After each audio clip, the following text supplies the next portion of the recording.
الحمد للہ رب العالمین والصلاة والسلام علی سید المرسلین اما بعد فاعوذ باللہ من الشیطان الرجیم بسم اللہ الرحمن الرحیم.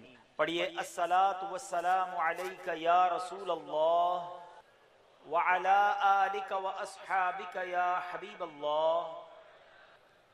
الصلاة والسلام علیک یا نبی اللہ وَعَلَىٰ آلِكَ وَأَصْحَابِكَ يَا نُورَ اللَّهِ. درود پاک پڑھنے کے بے شمار فضائل و برکات ہیں. بڑی خوبصورت حدیث پاک ہے نبی پاک علیہ الصلوۃ والسلام کی. سب کے دلوں میں کچھ نہ کچھ تمنائیں ہوتی ہیں، ڈیزائرز ہوتی ہیں، خواہشات ہوتی ہیں، اور تمنا یہ ہوتی ہے وہ پوری ہو جائے.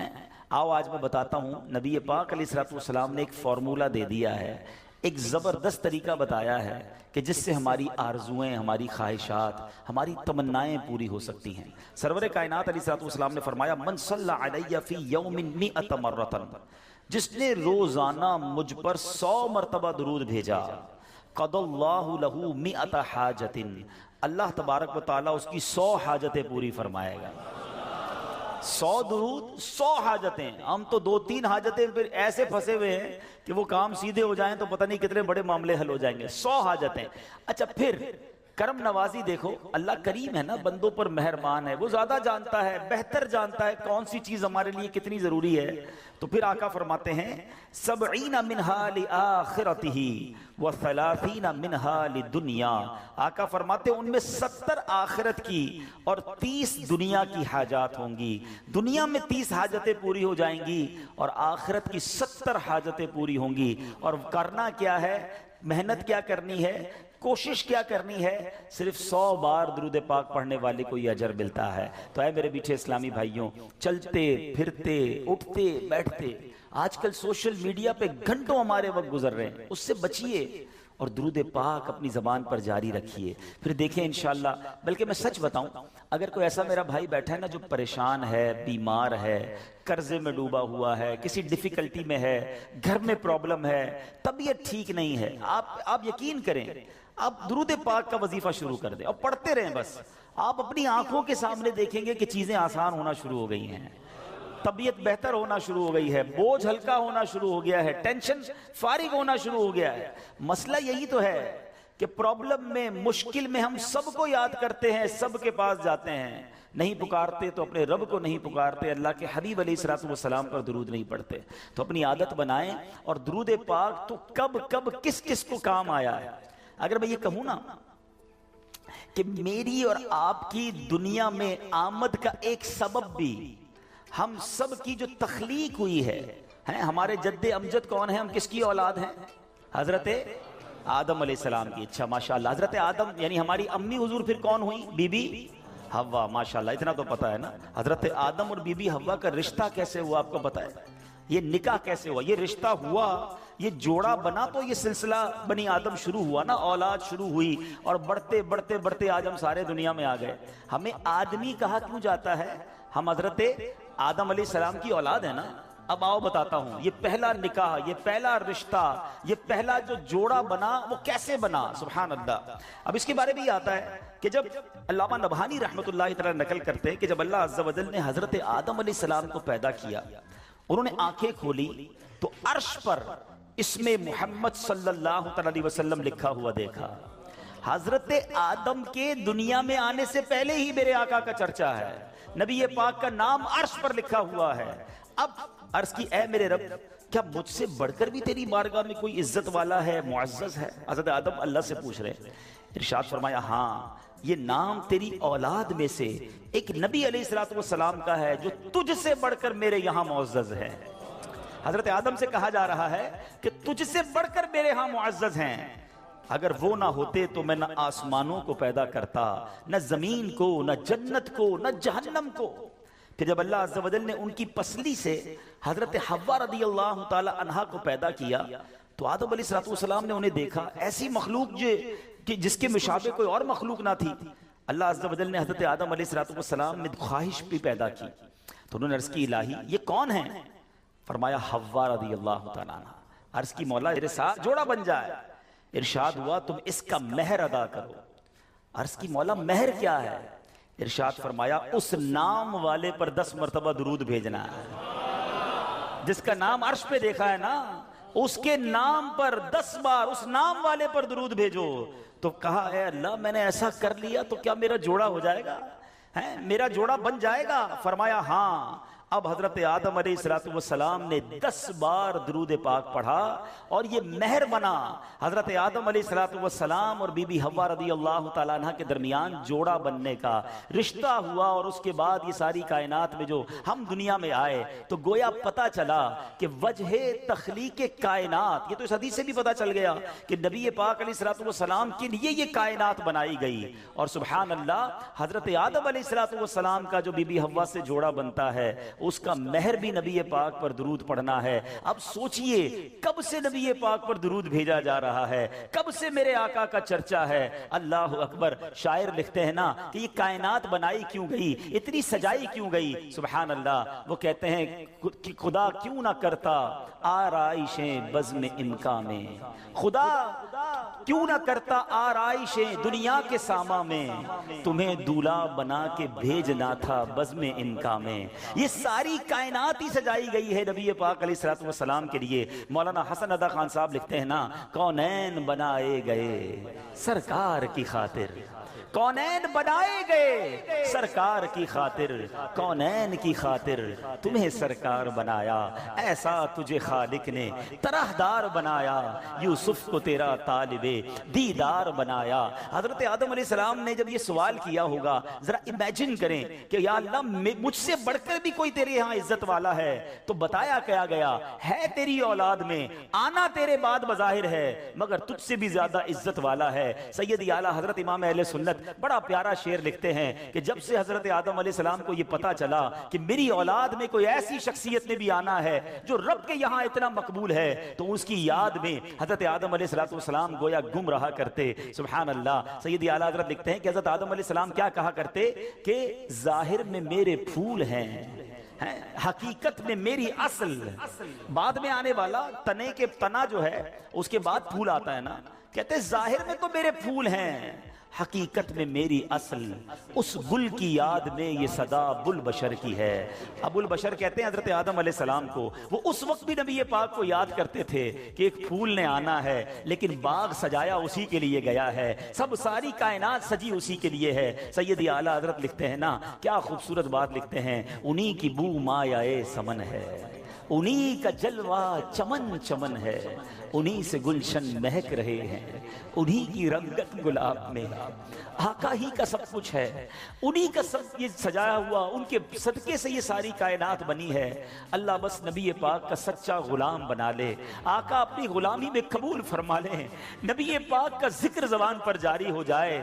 فضول باتوں سے بچاؤ اپنے آپ کو، نکلو ان فضول باتوں سے، اپنی زبان کو ذکر و درود سے تر رکھو. انشاءاللہ اگر یہ زبان درود پڑھتی رہی تو ضرور نبی پاک رحمت کی نگاہ فرمائیں گے. اپنے غلاموں پر وہ بڑے مہربان ہیں. اور یاد رکھو امیر اہل سنت لکھتے ہیں نا، آپ عطار کیوں پریشان ہیں، عاشقوں پر تو وہ مہرباں ہیں، ان پہ رحمت وہ خاص کرتے ہیں جو مسلمان سلام کہتے ہیں. آپ سلام کہیے تو صحیح، درود پڑھیے تو صحیح، پھر دیکھو کیسے پھر مہربانی ہوتی ہے. تو اب نیت کرتے ہیں انشاءاللہ، اب تو ویسے بھی رجب کا مہینہ، پھر شعبان، پھر رمضان، مبارک مہینے آ گئے ہیں کہ اب کثرت سے درود پاک پڑھیں گے انشاءاللہ. آئیے محبت کے ساتھ بآواز بلند درود پاک پڑھ لیں. صلو علی الحبیب صلی اللہ تعالی علی محمد صلی اللہ علیہ وسلم. حضرت منصور بن عمار رحمت اللہ تعالی ایک روز واز فرما رہے تھے تو کسی حقدار نے 4 درہم کا سوال کیا. کوئی غریب تھا، مسکین تھا، اس نے 4 درہم کا سوال کیا. تو آپ رحمت اللہ تعالی نے اعلان کیا کہ جو اس کو 4 درہم دے گا میں اس کو 4 دعائیں دوں گا. آپ نے، اللہ کے ولی تھے، آپ نے فرمایا جو اس کو 4 درہم دے گا میں اس کو 4 دعائیں دوں گا. اس وقت ایک غلام گزر رہا تھا، خود بھی غریب تھا، مگر اللہ کے ولی کی ایک ایسی شاندار آواز سنی کہ 4 دعائیں ملیں گی. تو اس نے کیا کیا، اپنے پاس اس کے 4 درہم تھے وہ اس نے غریب کو دے دیے، اس سائل کو دے دیے.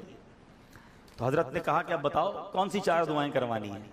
کہ حضرت پہلی دعا تو کر دیں کہ میں غلامی سے آزاد کر دیا جاؤں، غلام ہوں، غلامی سے میری آزادی ہو جائے. نمبر 2، مجھے ان درہم کا بدلہ بھی مل جائے، 4 درہم دے تو دیے، مجھے اس کا بدلہ بھی مل جائے. تیسری دعا حضور یہ کر دیں مجھے اور میرے آقا کو توبہ نصیب ہو جائے. چوتھی دعا یہ کر دیں کہ میری، میرے آقا کی، آپ کی اور تمام حاضرین کی بخشش ہو جائے. 4 بڑی پیاری دعائیں کروا لی اس نے جناب. اب آقا کے پاس جب وہ غلام پہنچا تو آقا کہتا اتنی دیر کیوں ہو گئی، کدھر رہ گئے تھے بھائی، کئی کام سے بھیجا تھا، اتنا لیٹ؟ کہتا ہے حضور ایسا ایسا ماجرا ہوا، راستے میں حضرت منصور اللہ کے ولی وہ کہہ رہے تھے جو 4 درہم دے دے میں 4 دعائیں کروں گا. میں نے تو 4 درہم دی اور 4 دعائیں کروا کے آیا ہوں. کہا اچھا بتاؤ دعائیں کون سی تھی، پہلی دعا بتاؤ. کہا حضور میں نے پہلی دعا تو کی کہ اللہ مجھے غلامی سے آزاد کر دے. آقا کہتا ہے جا تو غلامی سے آزاد ہے. پہلی دعا فوراً قبول ہو گئی نا، پہلے آقا کو دعا سنائی، آقا کہتا جا تو غلامی سے آزاد. کہا بتا دوسری دعا کون سی کروا کے آیا؟ کہا حضور دوسری دعا میں نے یہ کی کہ جو 4 درہم میں نے دیے ہیں مجھے اس کا بدلہ مل جائے. غریب آدمی تھا ظاہر ہے. تو آقا نے کہا کہ میں نے تجھے 4 درہم کے بدلے 4000 درہم دیے. ارے بھائی واہ بھائی. تیسری دعا بتا کون سی کروا کے آیا؟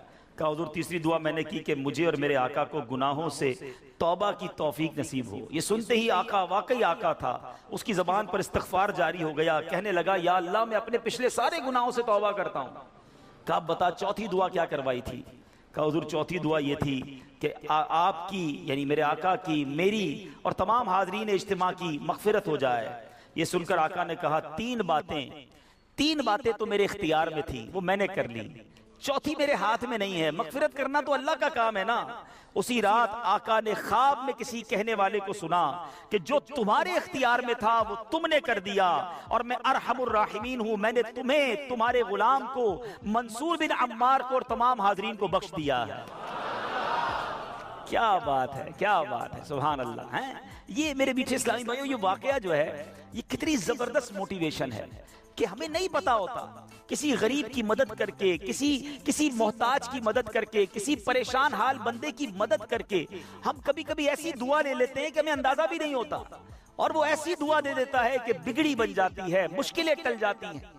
یہ دعائیں لینے والے بنیے، اللہ کی راہ میں خرچ کریں گے. آج واقعی میں صحیح بتا رہا ہوں. تو یہ بعض اوقات ایک کیفیت ہوتی ہے انسان کی کہ جب انسان کسی کی مدد کرتا ہے یا کوئی ایسا کام کرتا ہے جس سے کسی کے دل سے دعا نکلتی ہے. اور یہ تو اللہ کے ولی تھے نا، انہوں نے ہاتھ اٹھا کر یہ 4 دعائیں کی. تو سیکھنے کو یہ ملا کہ بعض اوقات اللہ کی راہ میں خرچ کر کے ہم وہ حاصل کر سکتے ہیں جو برسوں میں حاصل نہیں کر سکتے. وہ نعمتیں، وہ برکتیں حاصل ہو جاتی ہیں، وہ پریشانیاں دور ہو جاتی ہیں. کیونکہ روایتوں کا مضمون ہے کہ صدقہ بیماریوں کو ٹالتا ہے، صدقہ برائی کے 70 دروازے کو بند کرتا ہے، صدقہ بلا کو نیچے نہیں اترنے دیتا. ایک بڑی بات یاد رکھیے گا، ہمیں نہیں پتا ہوتا، ہم صبح اٹھتے ہیں مثال کے طور پہ اور کوئی بلا آنے والی ہوتی ہے. حدیثوں کا مضمون ہے جب انسان صدقہ دیتا ہے نا تو بلا اوپر سے اترتی ہے، صدقہ جا کے اسے روک لیتا ہے، انٹرسیپٹ کرتا ہے، اور یہ لڑائی جاری رہتی ہے. صدقہ بندے پر بلا اترنے نہیں دیتا. اب بعض اوقات کیا ہوتا ہے، کئی لوگ ہوں گے جو بیانات بھی سنتے ہیں، کتابوں میں بھی پڑھتے ہیں کہ اللہ کی راہ میں 1 خرچ کرو 10 ملتا ہے. اب وہ ہو سکتا ہے مسجد میں ڈبے میں 100 روپے ڈالیں اور شام دکان پہ انتظار کر رہے ہوں کہ ابھی تک 1000 روپے بنے نہیں ہیں. مولانا صاحب نے تو کہا تھا 1 کا 10 ہو جائے گا. کسی فقیر کو 10 روپے دیے انتظار کر رہے ہیں، 100 روپے کہاں ہے بھائی، ملٹی پلائی بائی 10 ہو کے ملنا چاہیے تھا. تو ہم صرف مالی فائدہ سوچ رہے ہیں. میں آپ سے پوچھنا چاہتا ہوں، آپ نے اللہ کی راہ میں خرچ کیا 1000 روپے، 10,000 روپے یا 1 لاکھ روپے، اور اب آپ منتظر ہیں کہ ملٹی پلائی ہو جائے، لیکن کیا معلوم آپ کے گھر میں آگ لگنے والی تھی، کیا معلوم آپ کا روڈ پر ایکسیڈنٹ ہونے والا تھا، کیا معلوم آپ کا بچہ جو باہر کھیل رہا تھا اس پر کوئی خطرناک بلا آنے والی تھی. مگر آپ نے جو صدقہ دیا اس سے وہ بلا ٹال دی گئی. مجھے بتاؤ وہ 1000 کا 10,000 ہونا اچھا تھا یا ہم پر اتنی بڑی بلا کا ٹلنا اچھا تھا؟ تو ہمیشہ اللہ کی راہ میں صدقہ دیجئے، آپ یقین کریں آپ خوشحال ہو جائیں گے، آپ کی مشکلیں آسان ہوں گی. مگر دوبارہ وہی بات کروں گا کہ نیت اچھی ہو. صدقہ دیتے وقت، خرچ کرتے وقت، کسی کی مدد کرتے وقت احسان نہ جتانا. یاد نہیں تجھے تیرے بچے کی شادی میں نے کرائی تھی، بھول تو نہیں کیا قرضہ میں نے دیا تھا، ہاں تو ریڈی لگاتا تھا، میں نے تجھے جناب دکان کا کرایہ دیا تھا. یہ احسان جتا کر تو صدقہ ضائع ہو جائے گا. یا ایھا الذین آمنوا لا تبطلوا صدقاتکم بالمن والاذی، اے ایمان والو اپنے صدقے ضائع نہ کرو احسان جتا کر، تکلیف پہنچا کر. تو کچھ لوگ صدقہ دیتے بھی ہیں، مدد کرتے بھی ہیں، پھر ساری زندگی جتا رہے ہوتے ہیں.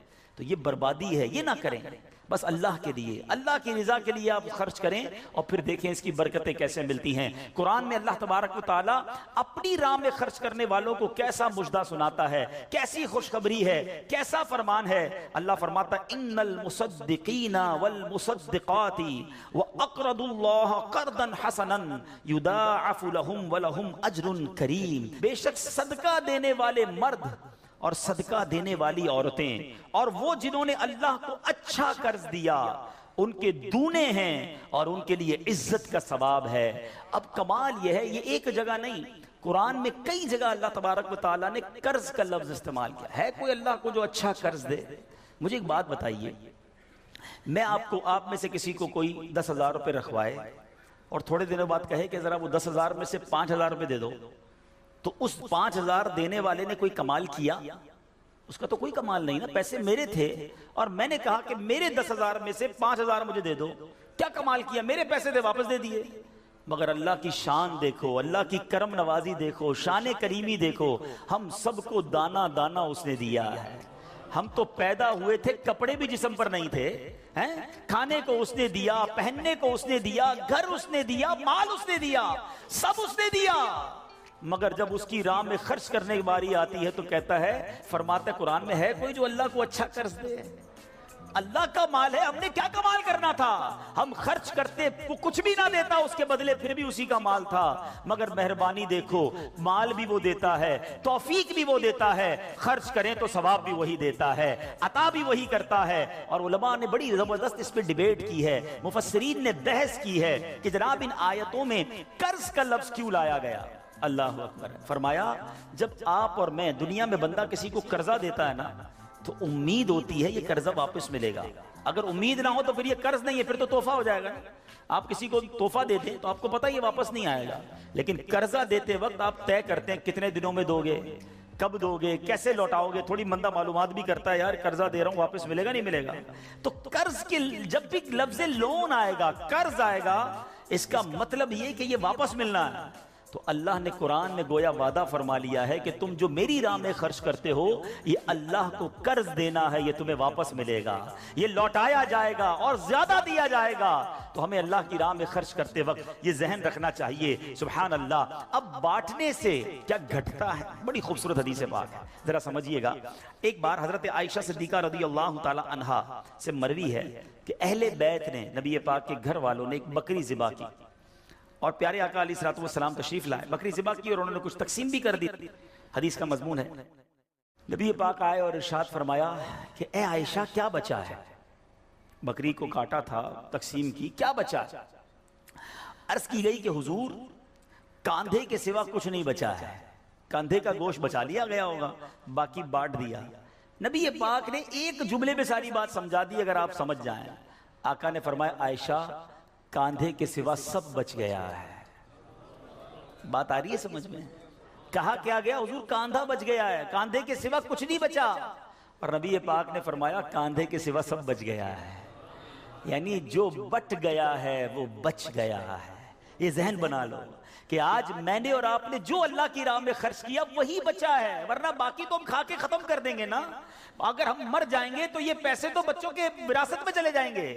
میرے لیے کیا بچا ہے؟ میرے لیے وہی بچا ہے جو میں نے آگے بھیج دیا ہے، جو بانٹ دیا ہے، جو خرچ کر دیا۔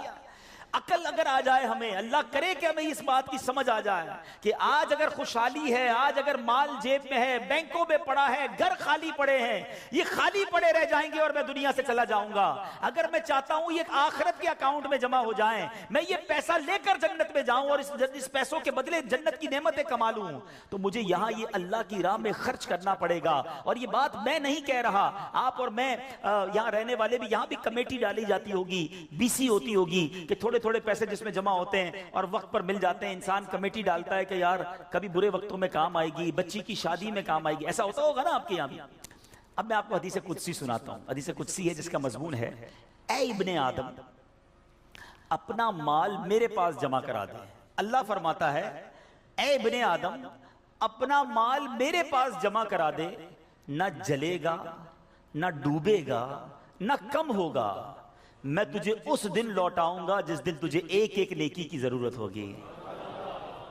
سیکیورٹی، ڈپوزٹ، یہ بعض اوقات جب مسجد میں ہمارے آگے سے ڈبہ جاتا ہے نا، یا کبھی کوئی اسلامی بھائی جھولی لے کے بیٹھے ہوتے ہیں، یہ جب جیب سے آپ پیسے نکال کے ڈالتے ہو نا، اس وقت ذہن بناؤ کہ یہ جا نہیں رہا، یہ جمع ہو رہا ہے میرے آخرت کے اکاؤنٹ میں، اور ڈال دوں یار، ابھی آج کل پیسے اچھے ہیں، تھوڑے اور ڈال دوں، جمع ہو جائے، ادھر ملے گا۔ تو جب بھی آپ کے دن اچھے ہوں، یقین کریں جب آپ کے ہاتھ کھلا ہو، آپ کو لگتا ہے یار اللہ نے بڑا نوازا ہوا ہے، تو فوراً آخرت کے لیے سوچیں۔ جیسے ہی زیادہ پیسے آتے ہیں بندہ سوچتا ہے نا یار آج کل اچھے پیسے ہو گئے، کوئی اچھی جگہ پر گھر لے لیتے ہیں، چلو بچوں کو لے کے کہیں سیر کرانے جاتے ہیں۔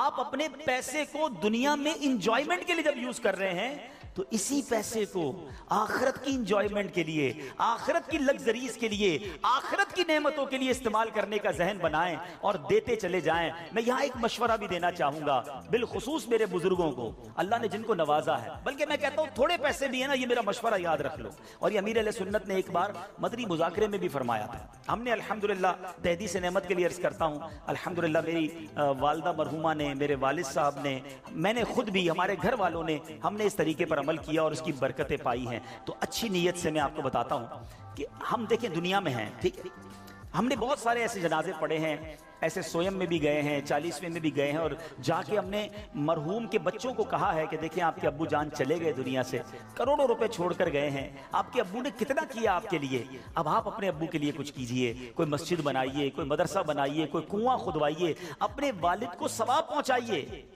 تو وہ بیٹا جس کے لیے باپ نے زندگی گزار دی، کروڑوں اربوں روپے چھوڑ کر گیا، وہ کہتا ہے ابھی تو ہاتھ بڑا ٹائٹ ہے، تو ابھی بعد میں کریں گے، تو بعد میں دیکھ لیں گے، اور ہم دیکھتے ہیں اس کے بعد مرحوم کے لیے بظاہر کچھ نہیں کیا جاتا۔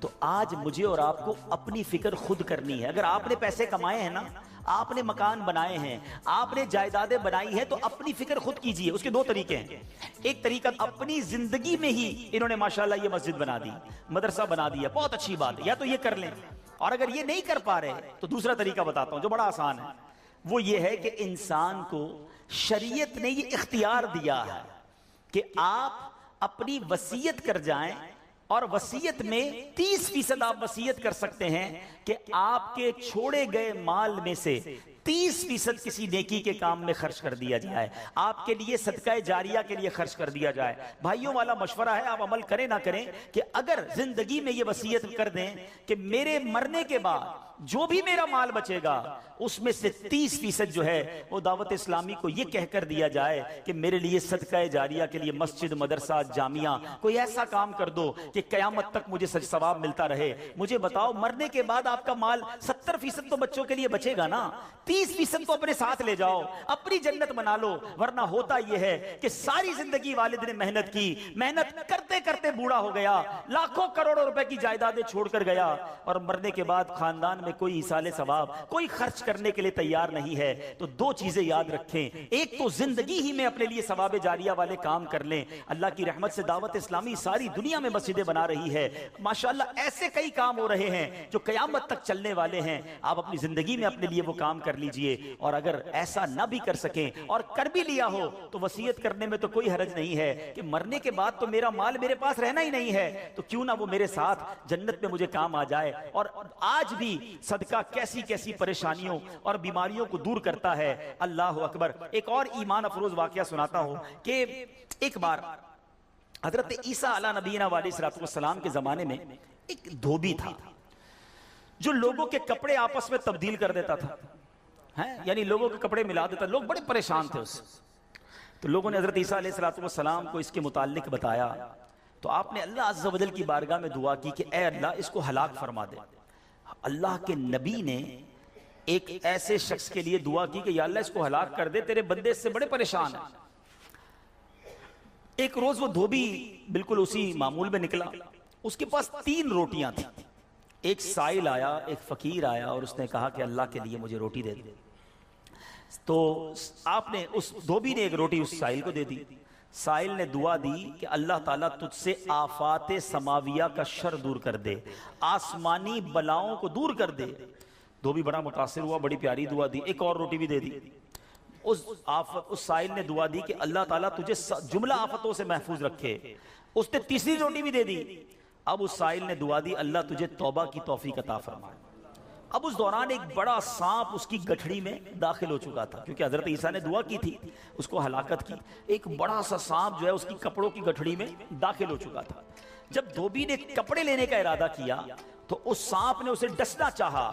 ایک فرشتے نے اسی وقت سانپ کو لوہے کی لگام ڈال دی اور دھوبی سلامتی کے ساتھ واپس آ گیا. لوگوں نے حضرت عیسیٰ علیہ السلام سے کہا کہ یا روح اللہ، آپ نے دعا کی تھی، یہ بندہ تو ایسے ہی ہٹا کٹا گھوم رہا ہے، بالکل ٹھیک، کچھ مسئلہ ہی نہیں ہوا اس کے ساتھ، سلامت. تو آپ نے اس دھوبی کو بلایا، بتا تو نے کون سی ایسی بھلائی کی ہے، میں نے تیری ہلاکت کی دعا کی اور تو بالکل سلامت گھوم رہا ہے.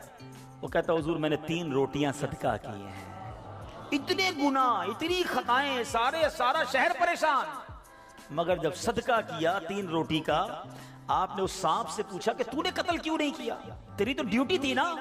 تو سانپ کہتا ہے اے اللہ کے نبی، اللہ نے آپ کی دعا تو قبول فرما لی، مجھے ہلاک کرنے کے لیے بھیج بھی دیا، مگر جب اس دھوبی نے ایک سائل کو صدقہ دیا تو ایک فرشتے نے مجھے لوہے کی لگام ڈال کر روک لیا. اب وہ دھوبی بھی سارا واقعہ سن رہا تھا کہ اتنے گناہ ہیں، سامنے ایک چھوٹا سا صدقہ کیا، میری ہلاکت رک گئی. اس دھوبی نے بھی توبہ کر لی، اپنے گناہوں سے تائب ہو گیا. کیا سیکھنے کو ملا؟ صدقہ بلاؤں کو ٹالتا ہے، صدقہ مصیبتوں کو ٹالتا ہے، صدقہ عمر میں برکت لاتا ہے. ایک بار حضرت داؤد علیہ نبی علیہ السلام کے پاس ایک شخص تھا اور وہ حضرت ملک الموت آئے اور اس کو بڑا گھور کے دیکھنے لگے. تو تھوڑی دیر کے بعد ملک الموت تو چلے گئے. تو آپ نے اس شخص نے کہا کہ حضور یہ کون تھا جو مجھے گھور رہا تھا؟ آپ نے کہا ملک الموت تھے. ملک الموت سے پوچھا کہ تم کیوں گھور رہے تھے؟ کہا کہ یہ بندے کی اب 3 دن زندگی رہ گئی ہے، اب 3 دن کے بعد یہ دنیا سے چلا جائے گا. تھوڑے دن ہوئے تو وہ بندہ گھوم رہا ہے، پھر رہا ہے آپ کے سامنے. ملک الموت آیا، آپ نے کہا تم نے تو کہا تھا 3 دن میں اس کی روح قبض کرنی ہے، تو بالکل ٹھیک ہے، کوئی مسئلہ ہی نہیں.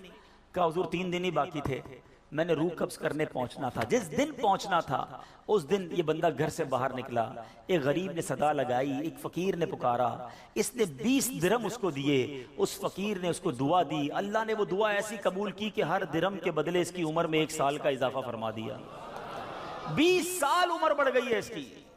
اب ذرا سوچئے میٹھے اسلامی بھائیوں، ایسے کئی واقعات ہیں، کئی باتیں بتا دی جاتی ہیں، کئی باتیں پتہ نہیں ہوتی. ہو سکتا ہے ہماری بھی آخری وقت آنے والا ہو، اللہ نے کسی کی دعا سے بڑھا دیا ہو، ہمارا بھی کوئی برا وقت آنے والا ہو، کوئی اللہ نے نیکی کروا دی، ہم بچ گئے ہوں. تو کرتے رہا کرو نیکی، جچاؤ نہ، دکھاؤ نہ، بتاؤ نہ، کرتے رہا کرو. اللہ کریم ہے، وہ نیکوکاروں کا اجر ضائع نہیں کرتا، وہ ضرور عطا فرماتا ہے. اور کیسے عطا فرماتا ہے؟ ایسے ایسے واقعات ہیں کہ سنے تو ایمان تازہ ہو جاتا ہے. مثال کے طور پہ حضرت سیدنا حبیب عجمی رحمۃ اللہ تعالی علیہ کے دروازے پر ایک سائل نے دستک دی. تو آپ کی زوجہ محترمہ جو ہے وہ آٹا گوندھ کے رکھا تھا اور پڑوس سے آگ لینے گئی تھی. پہلے زمانے میں لکڑی وغیرہ آگ کے لیے لینی ہوتی تھی. آٹا گوندا ہوا تیار تھا، آپ نے وہی آٹا اٹھایا اور اس سائل کو دے دیا. آپ کی زوجہ آئیں کہ آٹا کدھر گیا؟ کہ غریب آیا تھا، اس کو ضرورت تھی، میں نے گوندا ہوا آٹا دے دیا. بولے بہت اچھا کیا، مگر ہم نے بھی تو کھانا ہے نا، ہمارے لیے تو کچھ نہیں چھوڑا، آپ نے سارا ہی دے دیا. اب تھوڑی دیر ہوئی تو کیا ہوتا ہے کہ دروازے پر دستک ہوتی ہے. ایک بندہ ایک بہت بڑا تھال لے کر پکی ہوئی روٹیاں بھی لاتا ہے اور سالن بھی لاتا ہے. آپ اپنی زوجہ سے کہتے ہیں دیکھ لو، دیا آٹا تھا، روٹیاں بھی پکے آ گئیں، ساتھ سالن بھی آ گیا ہے. تو یہ بلیف ہوتا تھا، اللہ والوں کا یقین ہوتا تھا کہ یہ خرچ کیا ہے، یہ ملنا ہی ملنا ہے. اللہ کرے کہ ہم اللہ کی راہ میں بس خرچ کرنے والے، صدقہ دینے والے، اللہ کی راہ میں دل کھول کر خرچ کرنے والے بن جائیں. ڈھونڈیے آپ کے پڑوس میں کوئی پریشان ہوگا، تلاش کیجئے آپ کے رشتہ داروں میں کوئی غریب پریشان ہوگا، آپ کے دوستوں میں پریشان ہوگا. اچھا ایک اور بات بتاؤں، جو واقعی صحیح معنوں میں سفید پوش ہوتے ہیں نا، وہ بولتے نہیں ہیں کسی کو. آپ کہیں گے یار کسی دوست نے تو کچھ مدد مانگی نہیں ہے، رشتہ دار تو کوئی آیا ہی نہیں گھر پہ، پڑوسی نے تو کبھی کچھ نہیں کہا، وہ کہیں گے نہیں. آپ ڈھونڈیے، تلاش کیجئے. جنت میں گھر چاہیے نا. مثال دیتا ہوں، آپ کو کوئی یہ کہے کہ جناب کسی پریشان حال کو ڈھونڈ کر 1000 روپے دو اور اس کے بعد فلاں بینک سے 1 لاکھ روپے لے لو، تو پھر پریشان حال فوراً مل جائے گا. سیدھا سیدھا ابھی ڈھونڈتا ہوں جناب 1000 کیوں، 2000 دوں گا تو 2 لاکھ نہیں ملیں گے. تو بندہ یہ کہے گا نا، تو آپ کو سامنے نفع نظر آئے تو سب پریشان حال بھی مل جائے گا. اللہ کے بندوں، جنت میں محل کا وعدہ ہے، ڈھونڈیے نا.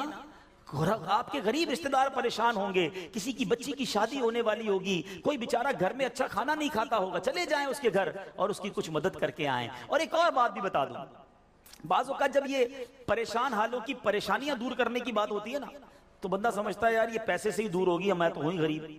تو یہ بھی نہیں ہے، ہر پریشانی پیسے سے دور نہیں ہوتی. اگر پریشانیوں کا حل پیسہ ہوتا تو دنیا میں کوئی مالدار پریشانی نہ ہوتا.